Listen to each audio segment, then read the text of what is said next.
Hello everyone, topic start करने के पहले एक छोटा सा इंस्ट्रक्शन। एसएससी जेई के लिए बेस्ट बुक्स और टेस्ट सीरीज का लिंक मैंने डिस्क्रिप्शन में दे दिया है, प्लीज़ चेक इट। अब हम टॉपिक स्टार्ट करते हैं। फ्रेंड्स, आज की क्लास में हम बात करेंगे numerical based on the basic concept. जितने भी अभी तक हमने कंसेप्ट पढ़ा उस पर बेस्ड क्वेश्चन किस टाइप से पूछे गए हैं या फिर क्या प्रोबेबिलिटी है क्वेश्चन पूछने की, उस पर बेस्ड हम आज बात करेंगे। देखिए, आज का वीडियो बहुत ही ज़्यादा इंपॉर्टेंट और यूजफुल होने वाला है, क्योंकि अल्टीमेट आपका एम होना चाहिए आपसे क्वेश्चन बन रहा है या नहीं बन रहा है।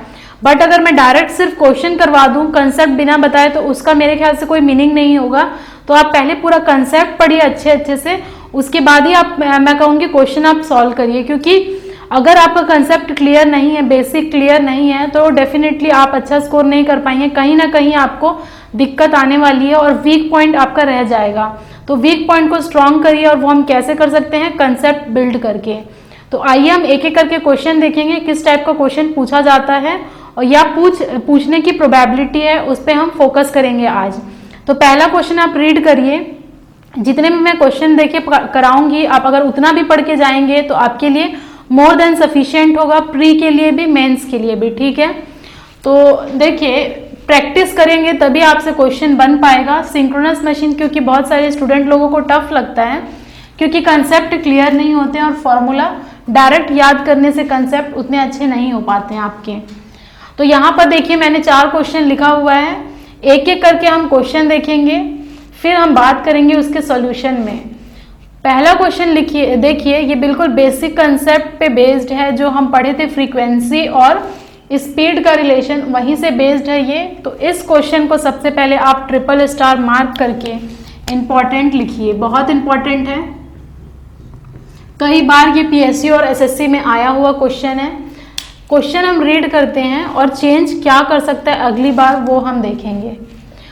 पहला question, 2 mechanically coupled alternators deliver power at 50 hertz.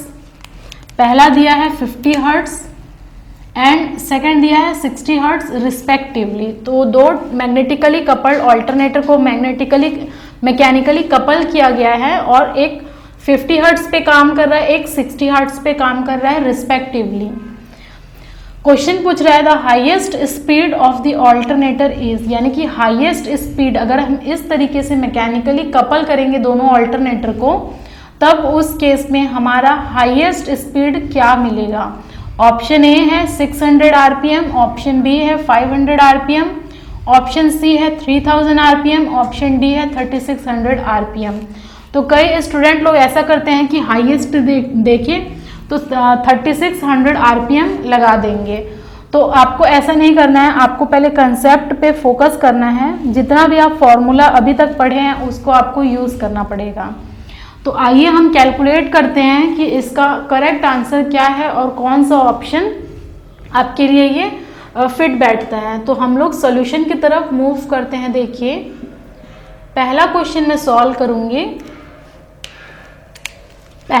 Solve करूंगी, और मैं क्या कर रही हूँ, पहला ऑल्टरनेटर, देखिए 2 ऑल्टरनेटर है, तो ये हमारा हो जाएगा ऑल्टरनेटर 1, जिसे मैं जनरेटर 1 बोल दे रही हूँ, सिंक्रोनस जनरेटर 1, और इसे मैं बोल दे रही हूँ सिंक्रोनस जनरेटर 2। एक दूसरे के साथ मैकेनिकली कपल्ड है, तो ये इस तरीके का साइन हम शो करते हैं। तो यहाँ पर N1 हम स्पीड ले रहे हैं, N1 is the speed of first alternator and N2 is the speed of second alternator. ठीक है, फ्रीक्वेंसी F1 जो कि आपके क्वेश्चन में यहाँ गिवन है 50 hertz, F2 is the frequency for second alternator which is given 60 hertz। यही question में आपकी गिवन है, देख लीजिए। एंड उसके बाद अगर आप देखेंगे, हमें पोल कंसिडर करना पड़ेगा P1 and P2। So P1 is the number of poles in case of alternator 1 and P2 is the number of poles in case of alternator 2। यही 3 हम लोगों को इसका रिलेशन, जैसे कि हम लोगों ने देखा था फ्रेंड्स। तो आप बताइए मुझे, सिंक्रोनस स्पीड का फॉर्मूला भी आपने क्या पढ़ा है? Synchronous speed is equal to N is equal to 120 F upon में P। यही पढ़े हैं, 120 F अपॉन में P। Where F is the supply frequency, ns is the synchronous speed and p is the number of poles. बिल्कुल basic formula देखिए मैं use करूंगी और उसी से मैं कैलकुलेट करूंगी कि किस टाइप का आपका कपलिंग हो रहा है। ये हो गया हमारा फॉर्मूला, ठीक है। अब आप देखिए दोनों को मैकेनिकली कपल्ड किया गया है, यानी कि दोनों को एक ही स्पीड से चलाया गया है। तो मैं ये बोल सकती हूँ क्या, N1 is equal to N2 बराबर होगा, तभी तो हम कहेंगे मैकेनिकली कपल्ड है, दोनों का शाफ्ट एक दूसरे के साथ कपल्ड है, तभी हम बोलेंगे स्पीड इक्वल है। अब यहाँ पर N1 की N1 आप पुट करिए तो N1 हो जाएगा 120 F1 upon P। N1 is equal to 120 F1 upon में P1 is equal to 120 F2 upon में P2, ठीक है। ये हो जाएगा, कुछ नहीं किया है मैंने, दोनों को इक्वेट कर दिया और कुछ भी नया नहीं किया है। नेक्स्ट यहाँ से हम लोग देखिए F1 P1 F2 P2, देखिए P1 P2 तो हम लोगों को अननोन है, लेकिन F1 F2 आपको पता है, उस चीज़ को आपको यहाँ पुट करना है और 120 आपस में कैंसिल आउट हो जाएंगे, कट कर दीजिए इसको। F1 कितना है 50 अपॉन में P1 is equal to 60 upon में P2। ये 50 से यहाँ जीरो देखिए कैंसिल आउट हो गया, ओके। अब यहाँ से आप क्या करिए, P1 अपॉन में P2 का रेशियो निकाल दीजिए। तो ये P1 इधर गया, 6 नीचे आया, तो आपका 5 अपॉन में 6 रेशियो बना। तो देखिए ये हमारा क्वेश्चन है और इसमें और मॉडिफाई क्या कर सकता है, 50 और 60 हर्ट्ज की जगह आपको कोई भी वैल्यू दे देती है और वो आपके लिए एक नया क्वेश्चन बन जाएगा। तो कभी भी ऑप्शन रटने की कोशिश मत करिए, क्योंकि 50 हर्ट्ज की जगह वो 40 हर्ट्ज भी दे सकता है या 25 हर्ट्ज भी दे सकता है। तो इतना हमारा काम इतना में बन जाएगा। अब देखिए जैसा कि मैंने आपको बताया है, कभी भी हमारा पोल्स मशीन के लिए क्या होता है, ऑड नहीं होता है, हमेशा इवन नंबर्स में होते हैं। जैसे कि 2 हो सकता है, 4 हो सकता है, 6 हो सकता है, 8 हो सकता है, 10 हो सकता है, 12 हो सकता है। सिमिलरली ऐसे हमारे बहुत सारे पोल्स हो सकते हैं, लेकिन हमेशा इवन में रहेगा, क्योंकि मोनोपोल कभी भी एग्जिस्ट नहीं करता है। हमारे मैग्नेट के लिए प्रॉपर्टी आपने पढ़ा होगा, अगर नॉर्थ पोल है तो डेफिनेटली उसका साउथ पोल होगा। तो कभी भी मैं ये नहीं बोल सकती हूँ कि पहले ऑल्टरनेटर के लिए हमारा P1 5 होगा, ऐसा मैं कभी नहीं बोल सकती। तो इसके लिए हमें क्या करना पड़ेगा, ऊपर नीचे 2 का मल्टीप्लाई करना पड़ेगा, ठीक है। ऊपर नीचे 2 का आपको मल्टीप्लाई करना पड़ेगा। इसको क्या करना पड़ेगा हम लोगों को, इवन नंबर में बनाने के लिए। ओवरऑल 2 कैंसिल हो जाएगा। तो इसीलिए यहाँ पर अब देखिए ये चीज़ मैं रब कर रही हूँ, क्योंकि देखिए स्पेसिंग का थोड़ा सा प्रॉब्लम है, तो आप नीचे नीचे करके लिखिएगा, साइड में ऐसे मत लिखिएगा। यहाँ से आपका P1 by P2 is equal to 10 upon में 12 बना, सही है, 10 अपॉन में 12 बना। अब आप क्या कर सकते हैं, अब आप ले लीजिए P1 की वैल्यू 10 और P2 की वैल्यू 12। अब तो कोई दिक्कत नहीं है, इवन नंबर है, पोल्स हमारे 10 हो सकते हैं, 12 भी हो सकते हैं, ठीक है। अगर आप स्पीड निकालना चाहते हैं तो किसी भी फॉर्मूले में डाल लीजिए। n is equal to 120 F1 upon P1 भी आप यूज़ कर सकते हैं, या फिर 120 F2 अपॉन P2 भी यूज़ कर सकते हैं, सेम आपका आंसर आएगा 120। F अगर आप 50 लेते हैं तो इसे आप 10 लीजिए, सॉल्व करिए, 600 आप RPM आपका आंसर आएगा, ठीक है। तो आपका ऑप्शन हो जाएगा A, और A फॉर हमारा क्या हो जाएगा, Agra is the right answer, correct है। एक बार मैं फिर से समझाती हूँ, क्योंकि देखिए बहुत ही इंपॉर्टेंट कंसेप्ट है और इम्पॉर्टेंट क्वेश्चन भी है, बहुत बार ये क्वेश्चन आपसे पूछा जाता है। तो N1 N2 हम लोगों ने कंसिडर किया, P1 P2 हम लोगों ने कंसिडर किया, F1 F2 आपको क्वेश्चन में गिवन रहेगा हमेशा, क्योंकि कपलिंग कर रहे हैं, शाफ्ट को कनेक्ट कर रहे हैं, तो definitely speed N1 will be equal to N2, तभी हम बोलेंगे both are mechanically coupled with each other. उसके बाद जब आप इक्वेट किए थे हम लोगों ने अभी, तो हम लोगों ने P1 और P2 का रेशियो निकाला था, जो 5 अपॉन में 6 आ रहा था, और कभी भी हमारा ऑड में पोल्स नहीं होते हैं, तो इस केस में हम लोग 2 का ऊपर नीचे मल्टीप्लाई हम लोगों ने किया है और P1 upon P2 equal to 10 upon 12 आया है। P1 को अब आप कंसिडर कर लीजिए 10, P2 को आप कंसिडर कर लीजिए 12 और किसी भी एक फॉर्मूला को यूज़ करके 120 F1 अपॉन P1 भी आप यूज़ कर सकते हैं, 120 F2 अपॉन P2 भी यूज़ कर सकते हैं। तो उससे आपका आंसर 600 RPM आ जाएगा जो ऑप्शन ए में गिवन है। ठीक है, तो आप मुझे कैलकुलेट करके बताइए 120 F2 P2 अपॉन में 600 आता है या नहीं आता है। ठीक है, तो इस टाइप का क्वेश्चन बहुत इंपॉर्टेंट है आपके एग्जामिनेशन पॉइंट ऑफ व्यू से। कभी भी 3600 RPM आपको मार्क नहीं करना है बिना क्वेश्चन को सॉल्व किए हुए। ठीक है, ये पूरा एक कंप्लीट हमारा सॉल्यूशन है क्वेश्चन नंबर 1 के लिए। ठीक है, सिमिलर टाइप का क्वेश्चन आपको देखने को मिलेगा जब आप टेस्ट सीरीज में सॉल्व करेंगे, तभी भी आप लोगों को ये देखने को मिलेगा। इसीलिए मैं कंसेप्ट पे ज़्यादा देखिए फोकस कर रही हूँ क्योंकि इम्पॉर्टेंट है। आइए फ्रेंड्स, अब नेक्स्ट क्वेश्चन का सॉल्यूशन देखते हैं। और सॉल्यूशन करने के पहले हम लोगों को क्या ज़रूरी है, क्वेश्चन को रीड करना। तो क्वेश्चन आप रीड करिए, नोट डाउन कर लीजिए अपने कॉपी में।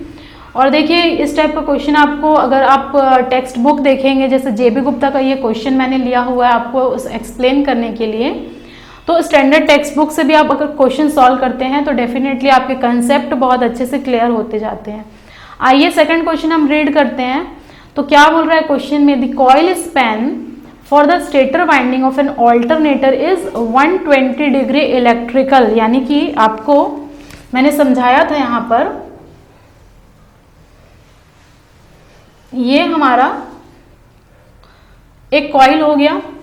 अगर ये यहाँ तक रहता, मान लीजिए अगर ये यहाँ तक रहता तो हम इसे क्या बोलते थे, फुल पिच कॉइल बोलते थे।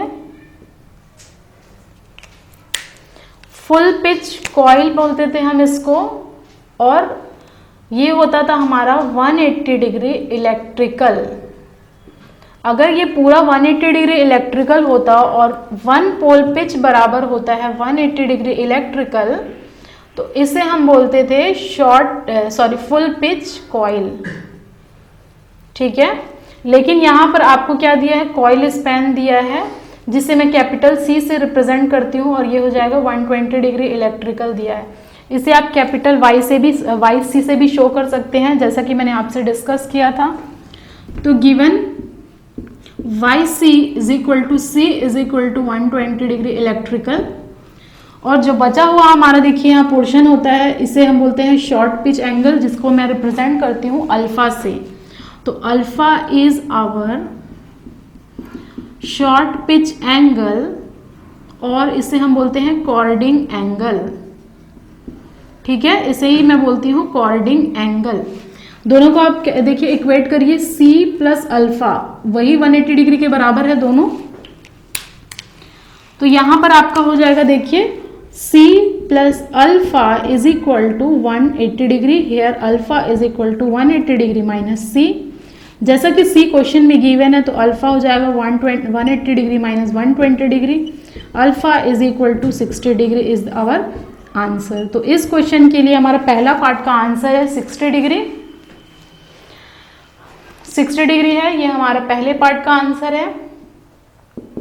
सेकेंड पार्ट का देखिए बहुत ही सिंपल है, आपको कॉर्डिंग फैक्टर निकालना है। जैसा कि मैं आपसे डिस्कस की थी, पिच फैक्टर को ही हम क्या बोलते हैं, कॉर्डिंग फैक्टर बोलते हैं। तो सबसे पहले तो आपको बेसिक टर्मिनोलॉजीज पता होनी चाहिए, then only you will be able to solve the question properly. Otherwise आपको समझ में ही नहीं आएगा कि क्या पूछा गया है। तो यहाँ से आपको पिच फैक्टर KP पूछा है और होता क्या है, कॉस अल्फा बाई 2। ठीक है, कॉस अल्फा बाई 2 होता है। पुट कर दीजिए वैल्यू, तो अब फॉर्मूला ही है और कुछ नहीं है। तो ये हमारा हो जाएगा कॉस अल्फा कितना है 60 degree divided by 2 is equal to cos 30 degree. और आप बताइए कॉस 30 डिग्री की वैल्यू कितनी होती है, √3/2 इज इक्वल टू 0.866। तो ये सब वैल्यू आपको याद रखनी है, cos 30 degree, sine 30 degree, cos 60 degree, sine 60 degree, tan, सब कुछ आपको याद रहना चाहिए। अदरवाइज वहाँ अगर आप भूल जाएंगे तो कैसे कैलकुलेट करेंगे आपका आंसर क्या है। तो ये इस टाइप का क्वेश्चन आपका MCQs क्वेश्चन में जनरली पूछा जाता है, कॉर्डिंग फैक्टर या फिर पिच फैक्टर के बारे में। तो फ्रेंड्स ये पूरा हमारा सोल्यूशन हुआ क्वेश्चन 2 के लिए। अब इसमें आपसे क्या पूछ सकता था, देखिए नया क्वेश्चन ये बनता है। इस क्वेश्चन में आपको कॉइल स्पैन दिया है 120 डिग्री। सेम इसी क्वेश्चन में आपको क्या है, cording pitch factor short pitch angle alpha दिया रहता है और आपको कॉइल स्पैन निकालने को बोलता है। तो ये एक और पॉसिबिलिटी हो गई। तो नया क्वेश्चन इस तरीके से ही बनता है। देखिए हो गया कंप्लीट सॉल्यूशन सेकंड का। साइड बाय साइड आप सॉल्व करते जाइए, इसे जस्ट कॉपी पेस्ट मत करिए। कैलकुलेटर की ज़रूरत नहीं पड़ने वाली है अभी फ़िलहाल, जब पड़ेगी तब मैं बताऊंगी मेंस के लिए आपको यूज़ करना पड़ेगा। थर्ड हमारा आता है, देखिए थर्ड क्वेश्चन रीड करिए। और थर्ड क्वेश्चन का ये एस नहीं है, ये आई नहीं है, एस है। इन अ 6 पोल synchronous machine calculate the mechanical angle in degree if the electrical angle is 2 pi upon 3 radian. तो देखिए ये बहुत ही इंपॉर्टेंट क्वेश्चन है। इस टाइप का क्वेश्चन मोस्ट फ्रिक्वेंटली आपसे पूछा जाता है आपके वनडे एग्जामिनेशन में। तो ये रिलेशन जब हम लोगों ने पढ़ा था थीटा ई और थीटा एम के बीच का, तो याद करिए मैंने बताया था theta E is equal to P/2 theta M, यही बताया था मैकेनिकल में। सबसे पहले तो आप इस फॉर्मूले को ही ट्रिपल स्टार मार्क कर लीजिए, बहुत ज़्यादा इंपॉर्टेंट फॉर्मूला है ये। अब आपको क्वेश्चन में क्या गिवन है, देखिए निकालना आपको डिग्री में है और क्वेश्चन आपको रेडियन में दिया है। तो हमेशा आप ऐसा नहीं कर सकते कि अलग अलग क्वांटिटी को यूज़ करें, हमेशा आपको एक ही रेफरेंस पे लाना होगा। अगर डिग्री है तो डिग्री में, रेडियन है तो रेडियन में। तो आप अभी क्या करिए, थीटा यहाँ पर आपको ई दिया हुआ है 2 पाई अपॉन में 3, ठीक है। इलेक्ट्रिकल इतना दिया हुआ है एंगल। अब आपको ये पता होना चाहिए कि ये आपको रेडियन में दिया है। डिग्री में कन्वर्ट करने के लिए क्या करेंगे हम लोग, 2 पाई अपॉन में 3, पाई इक्वल टू 180 डिग्री रख दीजिए। सॉल्व करिए तो आपको आएगा 180 डिग्री थीटा इलेक्ट्रिकल, ठीक है। ये पहला आपका स्टेप होना चाहिए। This is our first step, step number 1। Step number 2 में अब कुछ नहीं बच गया है। अब आपको सिर्फ और सिर्फ फॉर्मूले में पुट करना है। पुट कर दीजिए यहाँ पर 120 degree is equal to number of poles कितने गिवन है यहाँ पर, P इज इक्वल टू 6 आपके क्वेश्चन में गिवन है। P इज इक्वल टू 6 आपके क्वेश्चन में गिवन है। देखिए तो ये हो जाएगा 6 अपॉन में 2 इंटू थीटा एम। कितना आएगा बताइए, यहाँ से कैलकुलेट करिए। तो यहाँ पर आएगा theta M is equal to 40 degree. I hope ये करेक्ट है, आप चेक करिए। Theta M is equal to 40 degree is our answer. तो इस टाइप का ऑब्जेक्टिव क्वेश्चन में जनरली आपसे पूछा जाता है। तो ये हमारा हो गया कंप्लीट थर्ड क्वेश्चन का सॉल्यूशन। और देखिए इंपॉर्टेंट है, फिर से ये मैं बता रही हूँ, रिलेशन आपको याद रखना है। कहीं ऐसा ना हो कि आपको P/2 की जगह 2/P यूज़ कर लिए, बिल्कुल गलत हो जाएगा आपका आंसर। तो कहीं भी अगर आप फॉर्मूला शीट बना रहे हैं तो डेफिनेटली इस फॉर्मूले को ट्रिपल स्टार मार्क करके याद कर लीजिए। ओके, तो अब हम बढ़ते हैं अपने फोर्थ क्वेश्चन की तरफ। तो हमारा देखिए फोर्थ क्वेश्चन है। फोर्थ क्वेश्चन क्या बोल रहे हैं, बहुत ही सिंपल क्वेश्चन है बट अगेन इम्पॉर्टेंट है। वन डे एग्जामिनेशन के लिए बहुत ज़्यादा पूछा जाता है इस टाइप का क्वेश्चन। तो हमारा क्वेश्चन बोल रहा है, it is desirable to eliminate the fifth harmonic voltage from the phase voltage of an alternator. The coil should be short pitch by an electrical angle of. तो इस टाइप का concept मैंने already आपसे discuss किया हुआ है। यहाँ पर एलिमिनेशन ऑफ हार्मोनिक्स का कंसेप्ट लगेगा। एलिमिनेशन ऑफ हार्मोनिक्स का कंसेप्ट यहाँ पर निकल कर के आएगा। देखिए जब मैंने डिस्कस किया था शॉर्ट पिच कॉइल, तो वहाँ पर मैंने ये चीज़ डिस्कस किया था। फिर से मैं एक बार आपको बता देती हूँ, फिर मैं आऊँगी डायरेक्ट सोल्यूशन पे, क्योंकि अगर हमसे नया कोई स्टूडेंट जुड़ रहा है तो डायरेक्ट फॉर्मूला आप याद ना करें, मैं ये रिकमेंड करूँगी। तो अब फॉर nth हार्मोनिक हम लोग जानते हैं Kp का फॉर्मूला हमारा बनेगा cos n अल्फा अपॉन में 2। n अल्फा अपॉन में 2 बनेगा, ठीक है। n अल्फा अपॉन में 2 बनेगा। अब आपको ये पता होना चाहिए कि इसको हम लोगों को इक्वेट करना होता है cos n अल्फा बाई 2 को अगर मैं 0 से इक्वेट करूँगी, देखिए तो हमारा क्या हो 0 से इक्वेट करूँगी तो हम लोगों को पता है cos 0 90 पे देता है, cos 90 0 होता है, तो ये हो जाएगा n अल्फा अपॉन में 2 इज इक्वल टू 90 डिग्री और n alpha is equal to 180 degree और alpha is equal to 180 degree upon n, where n is the harmonic, higher order harmonics है हमारा। तो ये अगर आप फॉर्मूला शीट कहीं लिखे हैं तो इसको फिर से इंपॉर्टेंट मार्क कर लीजिए फॉर्मूले को। अब कुछ नहीं है, आपके क्वेश्चन में दिया है फिफ्थ हार्मोनिक, तो n इक्वल टू 5 ले लीजिए। यहाँ से आप अल्फा कैलकुलेट करिए क्योंकि यहाँ पूछ रहा है क्वेश्चन में the coil should be short pitch by an electrical, यानी कि आपको शॉर्ट पिच एंगल अल्फा के बारे में बात कर रहा है। ये हो जाएगा 180 अपॉन में 5 is equal to 36 degree is the right answer. 36 degree is the right answer. अब आपको ये भी पता होना चाहिए कॉइल स्पैन इसमें क्या हो जाएगा, तो कॉइल स्पैन हो जाएगा हमारा 180 minus alpha is equal to 144 degree. तो इतना देखिए आपको पता होना चाहिए अगर आप पढ़ रहे हैं टॉपिक अच्छे तरीके से। कॉइल स्पैन भी आपको कैलकुलेट करते आना चाहिए और सब कुछ आपको पता होना चाहिए। तो अभी हम 4 क्वेश्चन देखे हैं और भी क्वेश्चन के बारे में हम बात करेंगे जो आपका पूरा बेसिक को मैं कवर करूंगी और किस टाइप का प्री और मेंस में आता है, दोनों चीज़ मैं आपके साथ डिस्कस करूंगी। तो आइए फ्रेंड्स हम अपना 5th क्वेश्चन देखते हैं। जैसे कि हमने ये 4 क्वेश्चन ऑलरेडी डिस्कस किया हुआ था। 5th क्वेश्चन रीड करिए। देखिए इस टाइप का क्वेश्चन आपको मेंस में पूछा जाता है। क्वेश्चन बड़ा लग रहा है देख के, लेकिन बहुत ही ज़्यादा सिंपल है और कुछ मैंने MCQs क्वेश्चन लिया है और कुछ मैंने सिर्फ क्वेश्चन लिया और आपको ऑप्शन नहीं दिया गया है। तो इस टाइप का क्वेश्चन जनरली मेंस में पूछा जाता है आप लोगों का। देखिए क्वेश्चन जितना ज़्यादा प्रैक्टिस करेंगे उतना ही ज़्यादा आपका आउटपुट मिलेगा। तो हम 5th क्वेश्चन रीड करते हैं और क्या क्या डेटा गिवन है वो चीज़ हम पहले नोट डाउन कर लेते हैं। देखिए रीड करिए। A 6 pole generator is running and producing the frequency of 60 hertz. ठीक है, ये हमारा पहला पार्ट हो गया। Calculate the revolution per minute of the generator. Calculate करना है पहले पार्ट में हमारा RPM, यानी कि स्पीड कैलकुलेट करने के लिए बोल रहा है आपको, जबकि पोल्स और आपको फ्रीक्वेंसी गिवन है। Now if the frequency is decrease to 20 hertz then how many pole will be required if the generator is to be run at the same speed. तो क्या क्या डेटा गिवन है आप उसको underline कर लीजिए। ठीक है, ये गिवन है, ये गिवन है और आपको ये कंडीशन गिवन है और सेम स्पीड पे सेकंड टाइम में बोल रहा है। तो पहले हम क्या करते हैं, पहले हम फर्स्ट पार्ट को सॉल्व करेंगे, उसके बाद हम सेकंड पार्ट पे आएंगे। तो हम यहाँ पर मैं लिख रही हूँ आपका 5th का सोल्यूशन। 5th का सोल्यूशन पहला केस 1। देखिए केस 1 में आपको क्या गिवन है ये आपको समझना है। केस 1 यहाँ पर आपको पोल दिया गया है, कितना 6 पोल दिया गया है और फ्रीक्वेंसी आपकी F1 is equal to 60 hertz given है। ठीक है, ये P1 आपको 6 दिया हुआ है और F1 60 हर्ट्ज दिया गया है।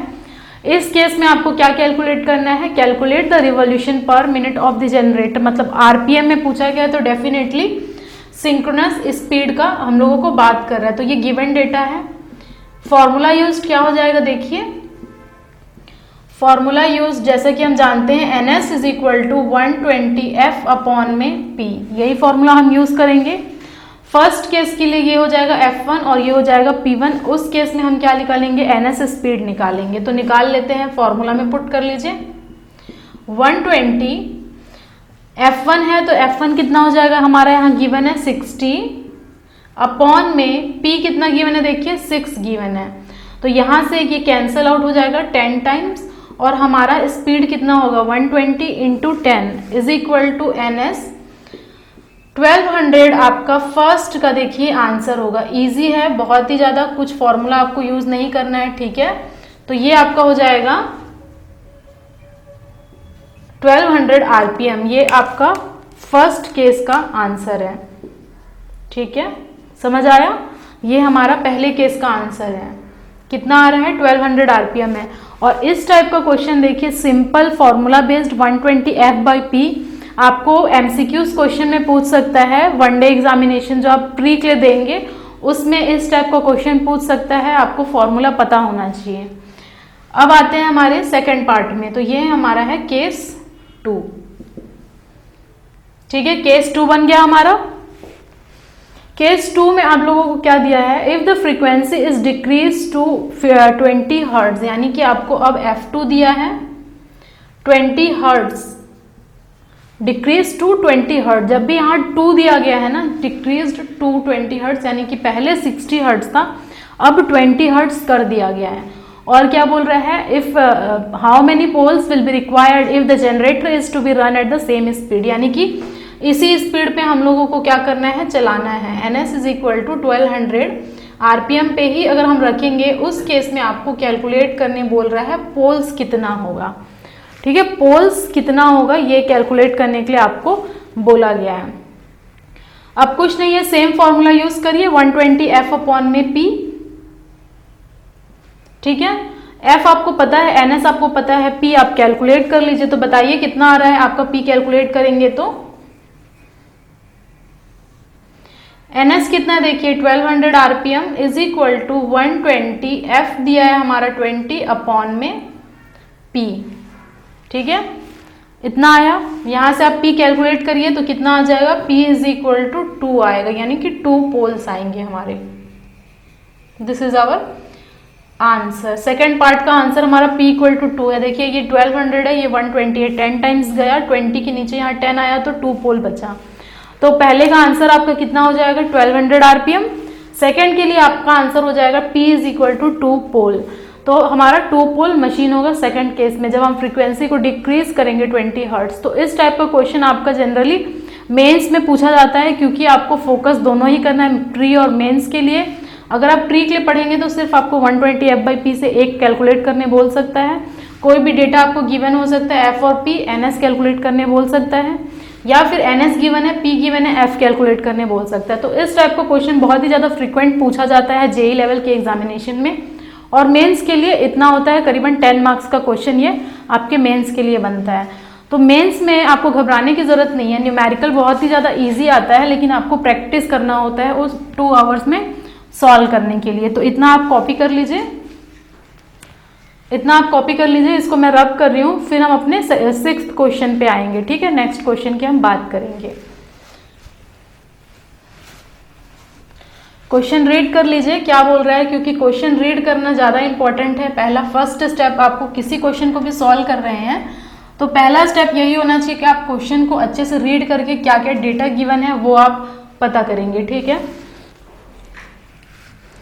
आइए हम क्वेश्चन 6th सॉल्व करते हैं। तो ये हो गया मेरा 6th का सॉल्यूशन। 6th का सॉल्यूशन, क्वेश्चन में बोल रहा है an alternator has full pitch coil span of 12 slots. क्या दिया है यहाँ पर, full pitch coil span of 12 slot. थोड़ा सा कंफ्यूजिंग स्टेटमेंट है, जब मैं डायग्राम ड्रॉ करूंगी तो आपको समझ में आ जाएगा कि क्या क्वेश्चन में गिवन है।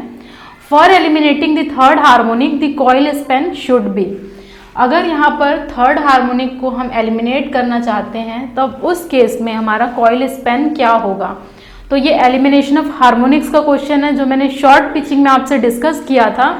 अगर आपने वो वाला वीडियो नहीं देखा है तो मैं रिकमेंड करूंगी पहले आप वो वाला वीडियो देखिए, बहुत अच्छे तरीके से कंसेप्ट मैंने डिस्कस किया है, उसको अच्छे से पढ़े, कॉपी में नोट डाउन करें, फॉर्मूला नोट डाउन करें, उसके बाद आप क्वेश्चन करिएगा तो बहुत ही आराम से आपसे क्वेश्चन बन जाने वाला है, कोई भी आपको प्रॉब्लम नहीं होगा। बट अगर आपका देखिए कंसेप्ट क्लियर नहीं है तो आपको थोड़ा सा दिक्कत आ सकता है, जो चीज़ मैं एक्सप्लेन करूंगी, इसलिए वो आप वीडियो देखिए। एक सीरीज में हमारा लेक्चर चल रहा है और भी बहुत सारे लेक्चर आ चुके हैं, transformer, DC machine, magnetic circuit, AC fundamental, सब कुछ मैंने एक सिर्फ SSC JE point of view से बताया है और वनडे एग्जामिनेशन स्टेट जेई है उसके हिसाब से मैंने पढ़ाया हुआ है। तो आप उसको देखिए अच्छे तरीके से और फिर अपना एग्जाम की तैयारी करिए। देखिए क्या गिवन है आपका, alternator has a full pitch coil span of 12 slot. मतलब जैसा कि ये मैंने डिस्कस किया था, देखिए ये हमारा एक कॉइल था, ये हमारा एक कॉइल था, ये नॉर्थ पार्ट में आता है, अगर मान लीजिए ये साउथ में आता है, तो यहां से यहां तक ये एक कॉइल साइड है, this is our coil side. 1, this is our coil side 2, ठीक है। तो यहां से यहां तक की डिस्टेंस को हम बोलते हैं कॉइल स्पैन, ठीक है। यहां से यहां तक को हम बोलते हैं कॉइल स्पैन, जिसे मैं YC बोलती हूँ, और कैपिटल C भी मैंने कहा है। वो आपका दिया हुआ है कितना, देखिए, full pitch coil span of 12 slot, यानी कि फुल पिच के केस में हम लोग कितना लेते हैं, KP1 लेते हैं, और ये हमारा पूरा 180 डिग्री इलेक्ट्रिकल अगर YC के बराबर हो गया तो हम बोलेंगे full pitch coil span, full pitch हम बोलते हैं इसे। तो ये फुल पिच का केस है। जैसा कि आप जानते हैं, अगर ये पहले स्लॉट्स में खत्म हो जाता है तो हम उसको बोलते हैं शॉर्ट पिच कॉइल, लेकिन यहाँ पर क्वेश्चन ऑलरेडी मेंशन है फुल पिच कॉइल है। तो यानी कि 180 डिग्री बराबर कितना हुआ, 12 स्लॉट हुआ। 180 डिग्री बराबर कितना हुआ, 12 स्लॉट हुआ। पहले देखते हैं कौन सा हार्मोनिक्स एलिमिनेट करने बोला है, ये आप पहले देख लीजिए। तो देखिए, फॉर एलिमिनेटिंग थर्ड हार्मोनिक्स अगर आपको एलिमिनेट करना है तो आपकी n की वैल्यू कितनी होनी चाहिए, 3 होनी चाहिए, ठीक है। 3 होनी चाहिए n की वैल्यू। और आपको पता है फॉर्मूला एलिमिनेशन ऑफ हार्मोनिक्स के लिए हम क्या यूज करते हैं, alpha is equal to 180 degree upon में n, यही होता है एलिमिनेशन का, जैसे हमने डिराइव किया था, इज इक्वल टू 180 अपॉन में 3 इज इक्वल टू 60 डिग्री आया। ये भी चीज आपको समझ में आ रहा होगा, अच्छे से देख लीजिए, ठीक है। अब सेकंड पार्ट देखिए। सबसे पहले हम लोगों ने क्या किया है, क्योंकि क्वेश्चन में थर्ड हार्मोनिक्स बोला है आप लोगों को एलिमिनेट करने के लिए, तो एलिमिनेशन का फॉर्मूला हम लोगों ने देखा था हार्मोनिक्स के लिए, n इक्वल टू 3 हो जाएगा for eliminating third harmonic, and alpha is equal to 180 upon में n होता है। शॉर्ट पिच एंगल बराबर 180 अपॉन में n, 180 upon 3 equal to 60 degree हुआ। यहां तक सबको समझ में आया।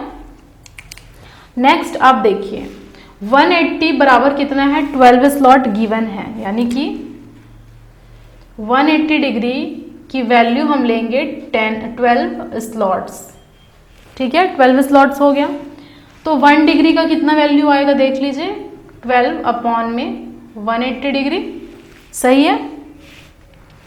उसके बाद आपको कितना कैलकुलेट करना है, 60 डिग्री है, क्योंकि आपको पता है अल्फा की वैल्यू 60 डिग्री है, तो 60 डिग्री के करस्पॉन्डिंग स्लॉट्स कैलकुलेट करिए। 12 अपॉन में 180 डिग्री इंटू 60, तो यहाँ से जब आप कैलकुलेट करेंगे तो इसकी वैल्यू आएगी 4 स्लॉट्स आपकी वैल्यू आएगी। अब आपका देखिए क्या है, 4 तो कहीं भी ऑप्शन में नहीं दिखाई दे रहा है, ये हमारा हो रहा है शॉर्ट पिच बाय 4 स्लॉट, यानी कि शॉर्ट पिच हो जा रहा है, 4 स्लॉट पहले ही ये खत्म हो जा रहा है। लेकिन इसमें पूछा क्या है, कॉइल स्पैन पूछा हुआ है आपसे, शॉर्ट पिचिंग नहीं पूछा है, कॉइल स्पैन पूछा है। टोटल स्लॉट 12 है, शॉर्ट पिच हो गया 4 से, तो बचा कितना, 8 बचा। तो इसका आंसर हमारा क्या हो जाएगा, 8 आएगा। आंसर 4 नहीं होगा। अगर कहीं इस क्वेश्चन में 4 गिवन रहता तो वो आपका आंसर नहीं होता, क्योंकि कॉइल स्पैन हम लोगों को क्या होता है, alpha plus YC is equal to 180 degree होता है। दोनों को जब आप ऐड करेंगे तो 180 डिग्री मिलता है। तो यहाँ से आपको अल्फा का 4 स्लॉट्स पता है, 12 टोटल है, तो हमारा YC कितना हो जाएगा, 8 स्लॉट्स आएगा।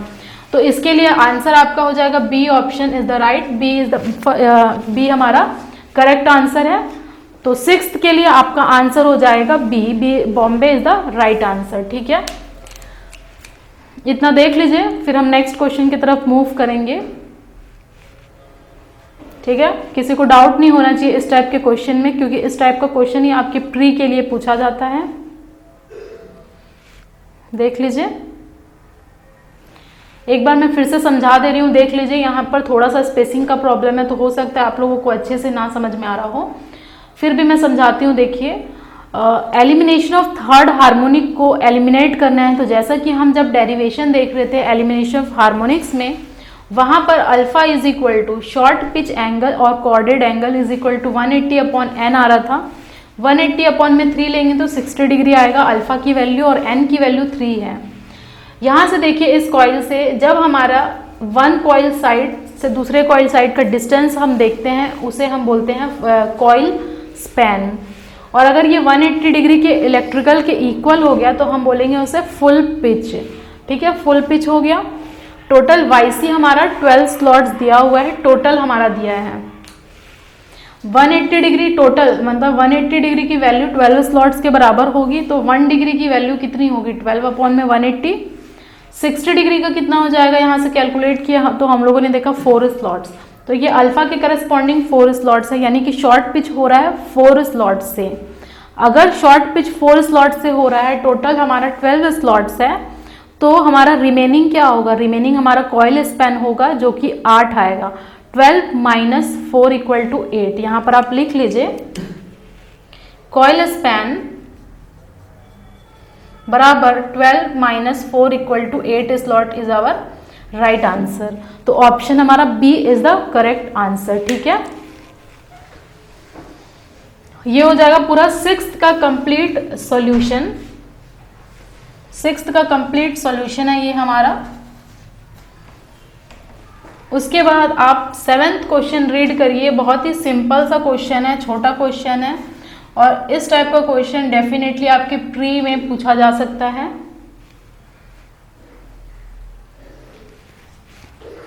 प्री में पूछा जा सकता है। ठीक है, तो यहां पर मैं लिख रही हूं, देखिए 7th का सॉल्यूशन।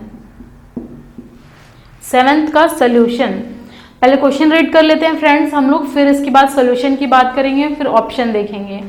क्वेश्चन बोल रहा है the winding of a 6 pole alternator having 54 slots, यानी कि हमारा P दिया है 6 स्लॉट, S दिया हुआ है 54, ये हमारा डेटा आपको क्वेश्चन में गिवन है।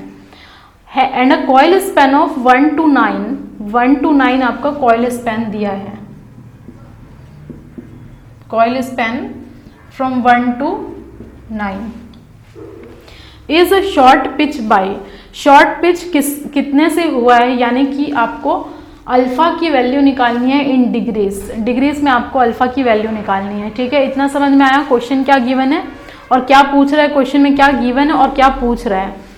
तो यहाँ पर देखिए आपका सबसे पहला पॉइंट होना चाहिए स्लॉट पर पोल निकालना, जिसे हम बोलते हैं S/P, S अपॉन में P, क्योंकि हमारा स्लॉट पर पोल ही हमारा पोल पिच होता है। यहाँ से कैलकुलेट कर लीजिए 54 अपॉन में 6 इक्वल टू 9 आया। ठीक है, 9 आया। और देखिए मैंने इस चीज को बोला था, ये होता है X, S अपॉन में P आप X लेंगे। यहाँ से क्या होता है, देखिए बहुत सारे हमारे स्लॉट्स होते हैं, डैश डैश डैश डैश बहुत, जैसे ये 1 है, ये 2 है, ये 3 है, एंड सो ऑन बढ़ता जाएगा पहला स्लॉट्स, इसमें सब में वाइंडिंग होगी हमारी इस टाइप से। ठीक है, समझ आया। बहुत सारे स्लॉट्स होंगे, स्लॉट्स हमारे 54 है, स्लॉट पर पोल हमारा कितना हो जाएगा, देखिए 9 आ रहा है। तो जब भी अगर ये 1 से स्टार्ट होता है तो ये x+1 में ख़त्म होता है, इतना आपको बस ये पॉइंट आपको ध्यान रखना है, x पे ख़त्म ना हो करके ये x+1 में ख़त्म होता है, यानी कि इसको ख़त्म किस पे होना था, अगर 1 से शुरू हो रहा है तो 10 पे इसको ख़त्म होना चाहिए था, फ्रॉम 1 to 10 इसको ख़त्म होना चाहिए था, लेकिन ये ख़त्म कहाँ पर हो रहा है, 1 to 9 पे ही ख़त्म हो जा रहा है, यानी कि हम बोलेंगे शॉर्ट पिच बाय 1 स्लॉट, एक स्लॉट से ये शॉर्ट पिच हो रहा है। तो इसे आप लिख लीजिए यहाँ पर, शॉर्ट पिच बाय 1 स्लॉट कितने से हो रहा है, फिर से देखिए मैं समझा रही हूँ। S/P की वैल्यू x लेनी है आपको, और जब भी अगर हमारा 1 2 3 स्लॉट्स पर पोल पे ख़त्म होता है, स्टार्ट होता है, तो ख़त्म हमेशा x+1 पे होगा, यानी कि 1 2 3 अप टू 10 तक जाएगा ये, तो 1 to 10 तक ख़त्म होगा। लेकिन जैसा कि आपको क्वेश्चन में गिवन है कॉइल स्पैन 1 to 9 है, यानी कि एक पहले ही ख़त्म हो जा रहा है, यानी कि शॉर्ट पिच बाय 1 स्लॉट। तो यहाँ पर हम बोलेंगे alpha is equal to beta, क्योंकि हम लोगों ने देखा था अल्फा हमेशा मल्टीपल होता है बीटा के, और बीटा हमारा होता है स्लॉट एंगल। तो यहाँ से बीटा की वैल्यू आप कैलकुलेट कर लीजिए 180 अपॉन में S/P, यही होता है हमारा 180 डिग्री अपॉन में S/P बीटा की वैल्यू होती है। ठीक है, ठीक है, समझ आया। Beta is equal to 180 degree upon में S/P। यहां से बीटा कैलकुलेट कर लेते हैं फ्रेंड्स, तो ये हो जाएगा 180 अपॉन S/P की वैल्यू आप ऑलरेडी कैलकुलेट कर चुके हैं 9, तो आ रहा है आपको 20 डिग्री, और यही हमारा अल्फा है शॉर्ट पिच एंगल, तो यहाँ अल्फा आपको 20 डिग्री आ जाएगा। तो यही हमारा हो जाएगा फाइनल आंसर। अगर मैं ऑप्शन देखूँ तो again B is the right answer, बॉम्बे इज द राइट आंसर। समझ में आया? तो ये हमारा हो गया 7th पार्ट का सॉल्यूशन। एक बार मैं ब्रीफ में आप लोगों को और समझा देती हूँ, क्योंकि इस टाइप का क्वेश्चन आपकी प्री के लिए बहुत ज़्यादा इंपॉर्टेंट है। तो फटाफट देख लीजिए, हमारा क्वेश्चन में 6 पोल दिया है, स्लॉट्स आपका 54 गिवन है, कॉइल स्पैन आपको दिया गया है 1 to 9, और हमारा स्लॉट पर पोल हम कैलकुलेट करते हैं, जो हम बोलेंगे S/P is equal to 54 upon में 6 9, जिसे हम x बोल देते हैं। x ले लीजिए, आप कोई भी अल्फाबेट ले सकते हैं, कोई दिक्कत नहीं है। अब हमारा एक बस ये कंसेप्ट आपको ध्यान रखना है कि अगर ये 1 से स्टार्ट हो रहा है तो वो x+1 पे खत्म होना चाहिए, यानी कि यहाँ से स्टार्ट होते होते वाइंडिंग आते आते x+1 1th स्लॉट पे खत्म होगा, यानी कि 1 से स्टार्ट हो रहा है तो हमारा S/P+1 पे खत्म होगा, यानी कि 10 पे ये खत्म होना चाहिए था। लेकिन जैसा कि क्वेश्चन में गिवन है कॉइल स्पैन 1 to 9, यानी पहले ही एक स्लॉट खत्म हो जा रहा है, तो हम बोलेंगे शॉर्ट पिच बाय 1 स्लॉट, यानी कि अल्फा इक्वल टू बीटा होगा, क्योंकि अल्फा हमेशा मल्टीपल होता है बीटा के, तो यहाँ पर beta alpha equal to beta आ जाएगा। और बीटा हमारा होता है स्लॉट एंगल, जिसका फॉर्मूला हम लोगों ने पढ़ा था 180 अपॉन में S/P। S/P आपको पता है 9, यहाँ से बीटा आप कैलकुलेट कर लीजिए 20 डिग्री, और alpha is equal to beta है, तो यहाँ पर अल्फा भी हमारा कितना आ जाएगा 20 डिग्री आ जाएगा। समझ में आया? तो ये पूरा हमारा सोल्यूशन है 7th क्वेश्चन के लिए। देख लीजिए, आप नोट डाउन कर लीजिए। 8th का सोल्यूशन मैं यहाँ लिखती हूँ, क्योंकि हमारा ऑलरेडी इस पोर्शन का पूरा क्वेश्चन हो चुका है।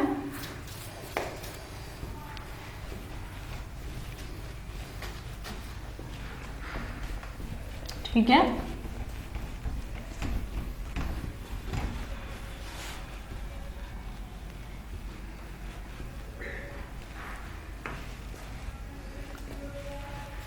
देख लीजिए ये पूरा कंप्लीट।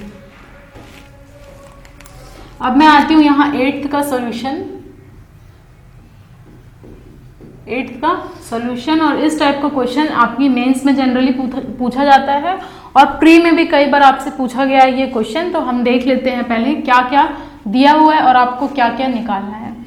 तो क्वेश्चन रीड करते हैं। 8th क्वेश्चन बोल रहा है हमारा, a 6 pole alternator with 36 slots carries a two phase distributed winding. Distributed winding है हमारा। Each coil is short pitch by 1 slot, यानी कि शॉर्ट पिचिंग कितने से हो रहा है 1 स्लॉट से हो रहा है। तो यहाँ पर आपको कैलकुलेट करना है वाइंडिंग फैक्टर। सबसे पहले हमारा गिवन क्या है वो लिख लेते हैं। गिवन डेटा, गिवन डेटा है हमारा यहाँ पर P is equal to 6 question में गिवन है। स्लॉट्स हमारा गिवन है, जिसे हम कैपिटल S बोलते हैं, वो है हमारा 36। 2 फेस है, 2 phase distributed winding, and last is short pitch by 1 slots. एक स्लॉट से शॉर्ट पिचिंग, बस इतना ही डेटा आपको गिवन है, इसके अलावा कोई भी डेटा गिवन नहीं है। इसी से हम लोगों को सब चीज कैलकुलेट करना है। तो क्वेश्चन बहुत ही ज़्यादा सिंपल है, सिर्फ आपको ध्यान रखना है यहाँ पर 3 फेस नहीं दिया है, 2 फेस दिया है। जनरली हम लोगों को आदत हो जाता है या तो सिंगल फेस पढ़ने का या फिर 3 फेस पढ़ने का। 2 फेस आप स्किप कर देते हैं, तो यहाँ पर हम कैलकुलेट करेंगे 2 फेस के लिए। अब इसके बाद देख लीजिए फॉर्मूला क्या यूज करने वाले हैं। फॉर्मूला यूज्ड, फॉर्मूला, पहला फॉर्मूला, क्योंकि यहाँ पर शॉर्ट पिचिंग और डिस्ट्रीब्यूटेड दोनों का ही केस है हमारा, और वाइंडिंग फैक्टर पूछ रहा है, तो पहला वाइंडिंग फैक्टर के W is equal to KP into KD, ये फॉर्मूला जैसे कि हम लोगों ने देखा था। Second, KP is equal to cos alpha by 2। nth harmonic के लिए हमारा कॉज n अल्फा बाई 2 हो जाता है, लेकिन यहाँ कोई भी हार्मोनिक्स के क्वेश्चन में बात नहीं की गई है आपसे, तो यहाँ पर आपका formula Kp is equal to cos alpha by 2 हो जाएगा, जहां पर हमारा अल्फा क्या है, अल्फा शॉर्ट पिच एंगल है और कॉर्डेड एंगल है। ओके, समझ में आया। थर्ड फॉर्मूला जो हम यूज करेंगे फ्रेंड्स वो हो जाएगा Kd का, क्योंकि क्वेश्चन में डिस्ट्रीब्यूटेड वाइंडिंग बोला है तो डेफिनेटली यहाँ पर Kd का भी हमारा फॉर्मूला यूज होगा। इसका फॉर्मूला क्या होता है, sine m beta by 2 upon में m साइन बीटा बाई 2। तो ये फॉर्मूला सबसे पहले आप अगर आप मेंस लिख रहे हैं देखिए तो इस टाइप का रिप्रेजेंटेशन लिखना बहुत ज़रूरी है। आपको डेफिनेटली 20 में 20 आपको मार्क्स मिलने वाले हैं। गिवन डेटा लिखिए, फॉर्मूला यूज लिखिए और उसके बाद उसका सोल्यूशन लिखिए। तो मैंने भी ऐसा ही किया था मेंस में, और मेंस में मेरे काफ़ी अच्छे मार्क्स आए हुए हैं, 245 आउट ऑफ 300। तो लिखने का तरीका होना चाहिए, चाहे आप थ्योरी लिख रहे हो चाहे न्यूमेरिकल लिख रहे हो, बहुत ही एक अच्छा रिप्रेजेंटेशन होना चाहिए आपके पेपर में, ठीक है। ये क्वेश्चन गिवन है। अब हम इसके सॉल्यूशन पार्ट पे आते हैं। पहला, आपको वाइंडिंग फैक्टर निकालना है तो आपको Kd की जरूरत पड़ेगी, और Kp निकालने के लिए आपको अल्फा, Kd निकालने के लिए आपको m बीटा सबकी जरूरत पड़ने वाली है। सबसे पहले देखिए, क्योंकि हमारा यहाँ पर शॉर्ट पिच हो रहा है 1 स्लॉट से, तो मैं कहूँगी alpha is equal to beta हो जाएगा, क्योंकि हम लोगों ने पढ़ा था alpha is a multiple of beta, तो ये हो गया हमारा।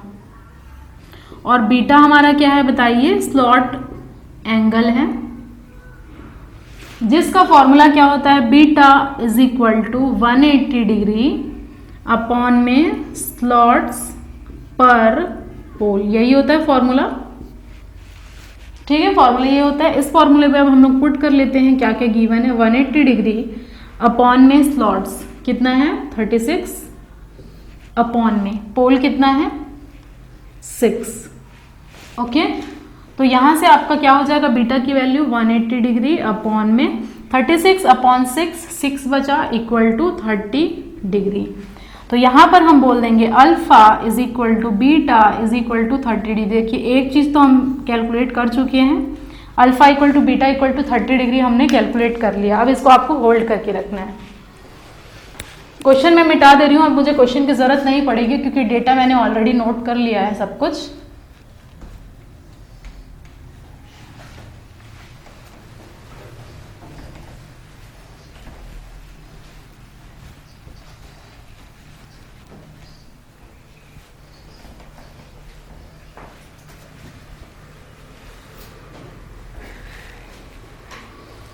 तो पहला पार्ट हम कैलकुलेट कर लेते हैं। Here Kp is equal to cos alpha by 2, यानी कि 30 डिग्री डिवाइडेड बाई 2 कितना आ जाएगा, कॉस 15 डिग्री आ जाएगा, कॉस 15 डिग्री। ये आपकी Kp की वैल्यू आ गई। देखिए अगर आप मेंस के लिए पढ़ रहे हैं तो मेंस के लिए आप कैलकुलेटर के हेल्प से कॉस 15 की वैल्यू निकाल के बगल में रख दीजिए, ठीक है। लेकिन ये क्वेश्चन आया हुआ है प्री पॉइंट ऑफ व्यू से, इसमें हम लोगों को एमसीक्यूज क्वेश्चन था, 4 ऑप्शन दिए हुए थे, मैंने ऑप्शन नहीं लिखा है क्योंकि आपका मेंस में भी इस टाइप का पेपर इस टाइप का क्वेश्चन पूछा जा सकता है। तो यहाँ पर हम इसको ऐसे ही रखेंगे। मेंस के लिए आप कैलकुलेट कर लीजिए जो भी वैल्यू आएगी। सेकेंड पार्ट, Kd निकालने के लिए आपको क्या क्या जरूरत पड़ेगी, m और बीटा। तो बीटा तो हमने ऑलरेडी कैलकुलेट कर लिया है, m देख लेते हैं। m आपका क्या होता था, स्लॉट्स पर पोल पर फेस, m हमारा यही होता था, स्लॉट पर पोल पर फेस। पुट कर देते हैं वैल्यू। स्लॉट कितना गिवन है 36 इंटू कितने पोल है 6 पोल है। फेस कितना गिवन है, क्वेश्चन में ऑलरेडी आपको बोल चुका है कि 2 फेस डिस्ट्रीब्यूटेड वाइंडिंग है, तो यहां पर आपको लेना पड़ेगा 2, ठीक है।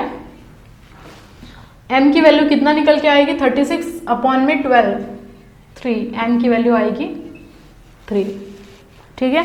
स्टेप बाय स्टेप आपको करना है तभी अच्छे से मार्क्स आपको मिलेगा। अब पुट कर लीजिए Kd की वैल्यू, कुछ नहीं है अब तो फॉर्मूला में बस पुट करना है। Kd is equal to sine m beta by 2, m beta by 2 देख लीजिए, m बीटा 30 डिग्री अपॉन में 2, divided by m sine beta by 2 यानी कि 30/2। सॉल्व कर लेते हैं थोड़ा सा और, तो ये हो जाएगा साइन, देखिए 3 इंटू 30 कितना हो जाएगा 90 डिवाइडेड बाई 2, तो ये हो जाएगा साइन 45 अपॉन में 3 इंटू साइन 15 डिग्री। ठीक है, इतना समझ में आया? इतना समझ आ गया तो यहाँ पर साइन 45 की आपको वैल्यू पता होती है। साइन 45 और कॉस 45 की वैल्यू होती है 1/√2, तो मैं पुट कर देती हूँ यहाँ पर 1/3√2 साइन 15 डिग्री। तो ये आपकी वैल्यू आई केडी की। अगर आप मेंस के लिए कर रहे हैं तो फिर से आप इसकी वैल्यू लिख सकते हैं, लेकिन क्योंकि ये प्री में आया हुआ क्वेश्चन है तो हम लोग ऐसे ही लिख देते हैं। बाइंडिंग फैक्टर हमारा, बाइंडिंग फैक्टर जिसे मैं बोलूंगी KW is equal to KP into KD, कितना हो जाएगा बताइए? वैल्यू पुट कर लेते हैं। KW is equal to KP कितना है cos 15 डिग्री इंटू KP कितना है 1/3√2 साइन 15 डिग्री।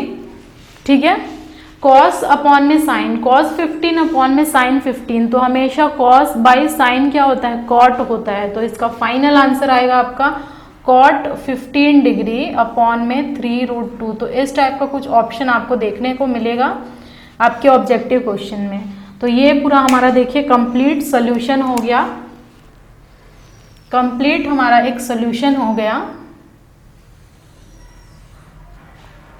कंप्लीट सॉल्यूशन हो गया हमारा क्वेश्चन 8 के लिए। ठीक है, तो देखिए इस टाइप का क्वेश्चन आपको डेफिनेटली पूछा जाएगा आपके एग्जामिनेशन पॉइंट ऑफ व्यू से। तो एक दो क्वेश्चन हम और देख लेंगे, फिर यहाँ का हमारा बेसिक का जो जितने भी न्यूमेरिकल्स है वो खत्म होते हैं आपके। ठीक है, तो आइए हमारा नेक्स्ट क्वेश्चन देखते हैं फ्रेंड्स। तो 9th क्वेश्चन क्या बोल रहा है देखिए, calculate the distribution factor for 36 slots 4 pole single layer 3 phase winding. इसमें आपको क्या कैलकुलेट करने बोल रहा है? डिस्ट्रीब्यूशन फैक्टर कैलकुलेट करने बोल रहा है। और क्या क्या डेटा आपको गिवन है? 36 स्लॉट गिवन है, 4 पोल गिवन है और सिंगल लेयर के साथ 3 फेज वाइंडिंग गिवन है। ये सब डेटा आप लोगों को गिवन है। क्वेश्चन अगर आप रीड कर लिए हैं तो अपने से एक बार ट्राई करिए, क्योंकि इस टाइप का क्वेश्चन मैं करा चुकी हूँ। फॉर्मूला क्या गिवन हम पहले लिख लेते हैं। देखिए given data P is equal to 4 pole and slot is equal to 36। ठीक है, यही चीज आपको गिवन है और 3 फेज वाइंडिंग है, 3 फेज वाइंडिंग है ये। अब यहाँ पर आपको फॉर्मूला की क्या जरूरत, कौन सी फॉर्मूला की जरूरत पड़ेगी ये भी देख लेते हैं हम। फॉर्मूला यूज्ड, क्योंकि KD निकालना है तो सबसे पहला जो फॉर्मूला हमारा बनेगा KD का क्या होता है? Sine m beta by 2 upon में m साइन बीटा बाई 2। आप इतने बार इस फॉर्मूले को लिखिए कि आपको याद हो जाए, फिर उसके बाद आपको डेरिवेशन पढ़ने का जरूरत नहीं है, सिर्फ फॉर्मूला आपको पढ़ना है। अब हम लोगों को m की जरूरत पड़ेगी, तो m क्या हो जाएगा? स्लॉट पर पोल पर फेस। ठीक है, ये हमारा सेकंड फॉर्मूला हो गया। थर्ड फॉर्मूला आपको बीटा की जरूरत पड़ेगी, तो बीटा कितना होता है? 180 डिग्री अपॉन में स्लॉट पर पोल।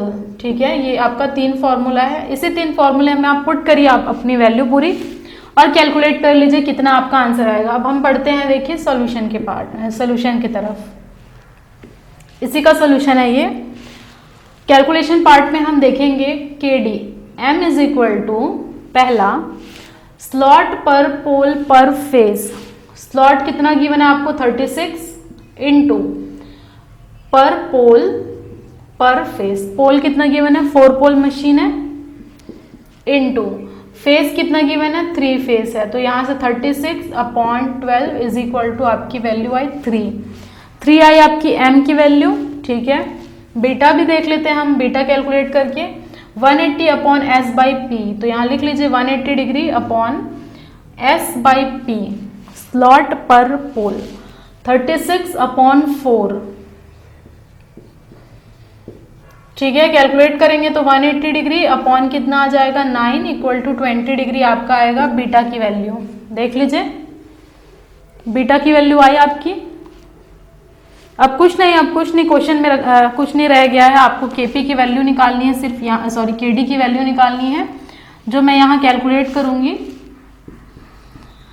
KD is equal to sine M कितना है 3 बीटा बाई 2, तो 20 divided by 2 divided by M into sine beta by 2 calculate कर लीजिए। तो यहाँ पर आएगा साइन 30 डिग्री ऊपर में आएगा और नीचे में आएगा 3 इंटू साइन 10 डिग्री। तो आप फटाफट से कमेंट सेक्शन में बताइए आपका आंसर कितना आया है कैलकुलेट करके अपने कैलकुलेटर, क्योंकि इस टाइप का क्वेश्चन मेंस में आता है और आपका मेरे ख्याल से समथिंग 0.94 आ रहा होगा। ठीक है, ये आप चेक कर लीजिए, आपका आंसर 0.94 आ रहा होगा मेरे अकॉर्डिंग। तो ये केडी की वैल्यू है, आंसर है। अगर आपको ऑब्जेक्टिव क्वेश्चन पूछता है तो इस टाइप में आपको वैल्यू दिया रहेगा। ठीक है, साइन 30 डिग्री आप पुट कर लीजिए, 1/2 होता है, 1/2 इंटू 3 इंटू साइन 10, तो 1/6 साइन 10 इसका आंसर होगा 0.94। तो जब जब आप कैलकुलेट करेंगे न्यूमेरिकल वैल्यू केडी या केपी की, तो हमेशा लेस देन 1 आएगा, जैसे कि मैंने डिस्कस किया था 0.96, 0.97, 0.945, इस ही रेंज में हमारा जनरली ये केडी की वैल्यू आती है। तो ये पूरा कंप्लीट सोल्यूशन हुआ क्वेश्चन नंबर 9 का। अब हमारा क्वेश्चन नंबर 10 पे आएंगे। देखिए बहुत इंपॉर्टेंट क्वेश्चन है मेंस के लिए, और इस टाइप का फॉर्मूला, छोटा छोटा फॉर्मूला या फिर इससे रिलेटेड क्वेश्चन आपके प्री में पूछे जाते हैं। ओके, तो यहाँ पर प्री भी कवर हो रहा है, देखिए मेंस भी कवर हो रहा है। तो आपको इसी तरीके का आपका प्रिपरेशन करना है कि प्री और मेंस की दोनों की ही तैयारी आपको करना पड़ेगा। ठीक है,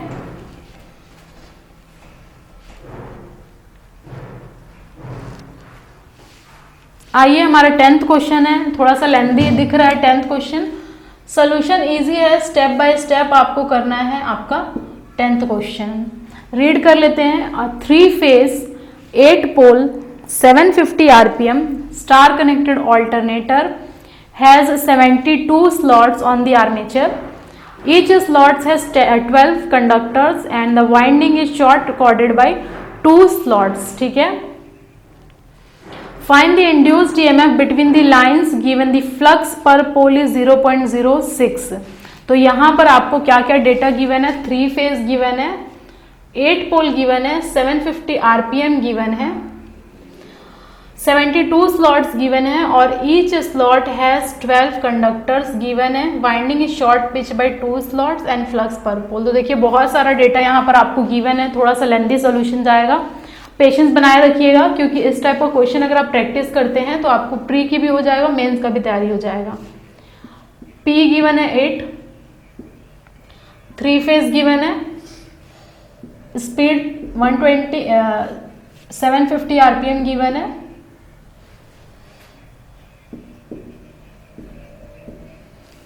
ठीक है, स्टार कनेक्टेड ऑल्टरनेटर गिवन है, स्लॉट्स की संख्या दी हुई है 72 and each slot has 12 conductor. ठीक है, winding is short chorded by 2 slot, यानी शॉर्ट पिच है 2 स्लॉट से। और इसके बाद आपको एक और डेटा गिवन है, फ्लक्स पर पोल 0.06 वेबर। तो इतना डेटा आपको गिवन है, क्योंकि यहाँ पर शॉर्ट पिचिंग का भी केस आएगा और हमारा केडी भी निकलेगा। तो इसे हम एक एक करके देखते हैं। पहले हम केपी निकालेंगे, फिर केडी निकालेंगे, उसके बाद हम जो ईएमएफ इक्वेशन पढ़े थे उसकी बात करेंगे। ओके, देख लीजिए, NS is equal to 120F by P, ये सबसे पहला फॉर्मूला है, सबसे पहला फॉर्मूला है। यहाँ पर आपको यहाँ पर 120 पता है, कांस्टेंट है, P पता है, NS पता है, F यहाँ पर आपको नहीं पता है। तो सबसे पहले हमें EMF इक्वेशन के लिए F को कैलकुलेट करना पड़ेगा। तो यहाँ से F बनेगा NS P upon 120। F is equal to NS कितना है बताइए, 750 इंटू P 8 अपॉन 120। यहाँ से आएगा आपका 50 हर्ट्ज। कैलकुलेट करके आप देख सकते हैं चाहे तो। एक चीज हमारा कैलकुलेट हो गया। अब देखिए बीटा निकालते हैं। बीटा क्या होता है, 180 डिग्री अपॉन में S बाई पी। तो यहाँ से 180 डिग्री अपॉन एस पता है आपको कितना गिवन है, देखिए 72 डिवाइडेड बाई पोल कितना है 8, तो यहाँ से आपका 180 डिग्री अपॉन में 9 इक्वल टू 20 डिग्री आपका बीटा आया। समझ में आया? शॉर्ट पिचिंग है 2 स्लॉट से, तो हम लोगों को पता है हमेशा अल्फा मल्टीपल होता है बीटा में, अगर 1 स्लॉट से होगा तो अल्फा इक्वल टू बीटा हो जाएगा। शॉर्ट पिच 2 से होगा तो अल्फा इक्वल टू 2 बीटा हो जाएगा। शॉर्ट पिच बाई 3 होगा तो अल्फा इक्वल टू 3 बीटा हो जाएगा, एंड सो ऑन। तो यहाँ से हम अल्फा की वैल्यू कैलकुलेट कर लेते हैं। 2 into beta is 20 degree equal to 40 degree. तो ये आपका आंसर किसका आया? अल्फा का आया। यहाँ से हम केपी निकाल लेते हैं। केपी जैसा कि हमें पता है अल्फा बाई 2 होता है कॉस 40 डिवाइडेड बाई 2, तो केपी की वैल्यू आपकी आएगी कॉस 20 डिग्री, जो कि 0.9 समथिंग आता है। आप ये मुझे कैलकुलेट करके बताइए कितना आता है एग्जैक्टली। 0.94 या 95 आता है, ठीक है। तो इसको आप कैलकुलेट करके बताइए कितना आपकी वैल्यू आ रही है केपी की। 0.94 आ रहा है, तो एग्जैक्टली मैंने सही लिखा हुआ है केपी की वैल्यू, ठीक है। यहाँ तक आपको समझ में आ गया केपी निकालना। अब हमारा जो है केडी निकालना हमारा टारगेट है, तो इसे मैं रब कर दे रही हूँ, इसकी ज़रूरत मुझे अब नहीं पड़ेगी। लाइन वोल्टेज आपको कैलकुलेट करना है, बस आपको ध्यान रखना है, क्योंकि कई बार हम फेस कैलकुलेट कर देते हैं, फेस वोल्टेज, और 1 मार्क्स हमारे लास्ट के कट जाते हैं फेस ना कैलकुलेट करने के लिए, लाइन ना कैलकुलेट करने के लिए।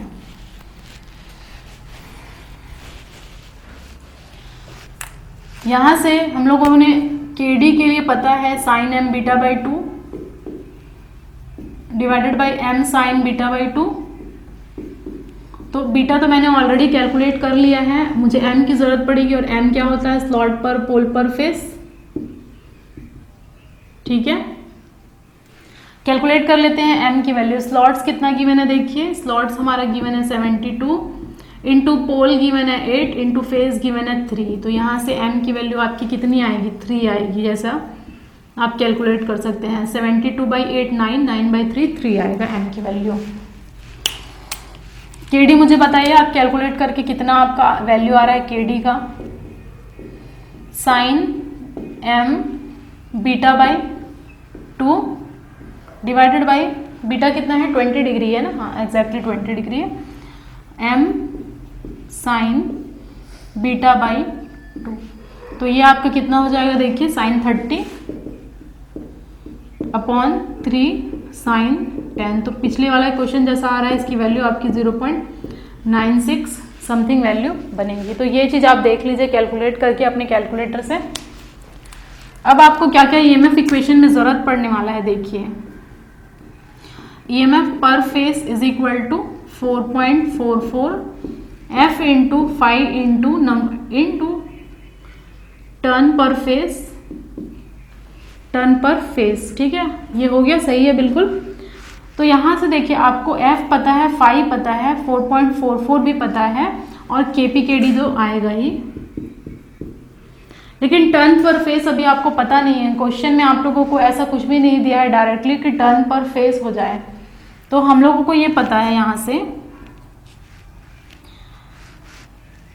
क्या दिया है क्वेश्चन में। ईच स्लॉट हैज 12 कंडक्टर, यानी कि एक स्लॉट में 12 कंडक्टर्स हैं, और स्लॉट्स कितने हैं? 72 स्लॉट्स है, यानी कि टोटल नंबर ऑफ कंडक्टर्स कितने बन जाएंगे हमारे टोटल नंबर ऑफ कंडक्टर्स हमारे बनेंगे 12 इंटू 72, क्योंकि देखिए हर एक स्लॉट में 12-12 कंडक्टर है, यानी कि एक स्लॉट में मान लीजिए 12 कंडक्टर है, इसमें 12 कंडक्टर है, ऐसे करते करते 72 स्लॉट्स है, तो इसमें 12 कंडक्टर है। तो टोटल अगर मुझे निकालना पड़ेगा तो मल्टीप्लाई करना पड़ेगा, 12 इंटू 72, ये हमारे हो जाएंगे टोटल कंडक्टर्स की संख्या। लेकिन हम लोगों को निकालना है पर फेस की वैल्यू, तो ZPH निकालना पड़ेगा, conductor per phase is equal to 12 into 72 upon में 3 करना पड़ेगा, ठीक है। कैलकुलेट करके बताइए मुझे कितना इसकी वैल्यू आ रही है। तो ये हमारी वैल्यू आएगी 288 आएगी, क्योंकि देखिए 12 अपॉन में 3 4 एंड 72 इंटू 4 288 आएगा। समझ आ गया यहाँ तक। अब हम लोगों को ये पता है कि 2 कंडक्टर्स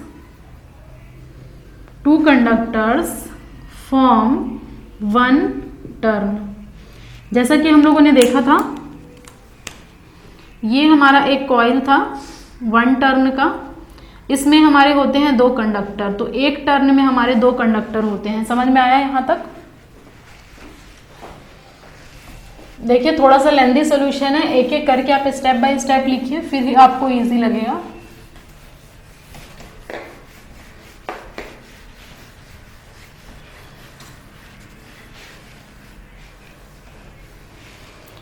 यहाँ 2 कंडक्टर फॉर्म 1 टर्न, यानी कि टर्न बराबर ZPH अपॉन में 2 हो जाएगा, यानी कि टर्न पर फेज की वैल्यू आपकी आएगी TPH is equal to 288 upon में 2 इक्वल टू 144।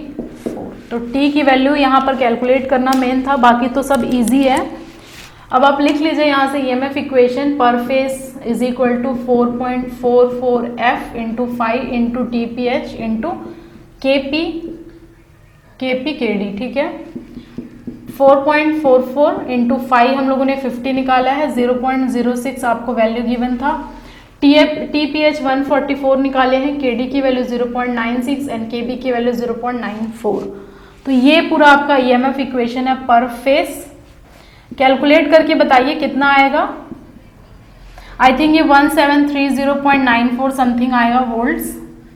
चेक कर लीजिएगा आप सही है कि नहीं सही है। उसके बाद क्योंकि लाइन वोल्टेज बोला है हम लोगों को, और लाइन वोल्टेज अगर मैं 3 फेज के लिए देखूं तो हमेशा हमारा रिलेशन होता है √3 times of EPH, √3 times of face value होता है। तो इसे आप √3 से कैलकुलेट कर लीजिए, मल्टीप्लाई कर लीजिए, तो आपका समथिंग मेरे ख्याल से 288.0.9 समथिंग वैल्यू बनेगी, ठीक है। एक बार मैं आंसर चेक कर लेती हूँ, हमारा आंसर क्या है एग्जैक्टली 2998 इसकी वैल्यू है। तो ये इसका आंसर आप चेक कर लीजिएगा, 2998 वोल्ट्स इसका आंसर है। तो देखिए ये थोड़ा सा मुश्किल क्वेश्चन था, लेकिन मेंस के लिए आपको बहुत ही ज़्यादा हेल्पफुल होगा। प्री के लिए अगर वो पूछेंगे तो प्री के लिए आपको KP या KD पूछ सकते हैं, और अगर आप इसे और एक्सटेंड करते हैं, टर्न पर फेज निकालते हैं, EMF निकालते हैं, तो ये आपका कंप्लीट मेंस का क्वेश्चन बना। और ये पूरा यहाँ पर देखिए कंसेप्ट हमारा खत्म होता है। KP KD synchronous speed, electrical angle हम लोगों ने देख लिया ऑलरेडी, और ये पूरा हमारा बेसिक का कंसेप्ट क्लियर होगा। नेक्स्ट क्लास में हम और नया टॉपिक लेकर के आएंगे, जैसे कि आपके सिलेबस में मेंशन है आर्मेचर रिएक्शन, उस पर भी हम बात करेंगे, ठीक है। तो आप इसे बहुत अच्छे तरीके से प्रैक्टिस करिए, क्योंकि मेंस और प्री दोनों के लिए इंपॉर्टेंट है, तो आपको अच्छे तरीके से प्रैक्टिस करना है। ये 10 क्वेश्चन में मैंने पूरा कंसेप्ट आपको क्लियर किया है न्यूमेरिकल का, तो इसे अच्छे से पढ़िए, आप अच्छे से प्रैक्टिस करिए। वास्ते का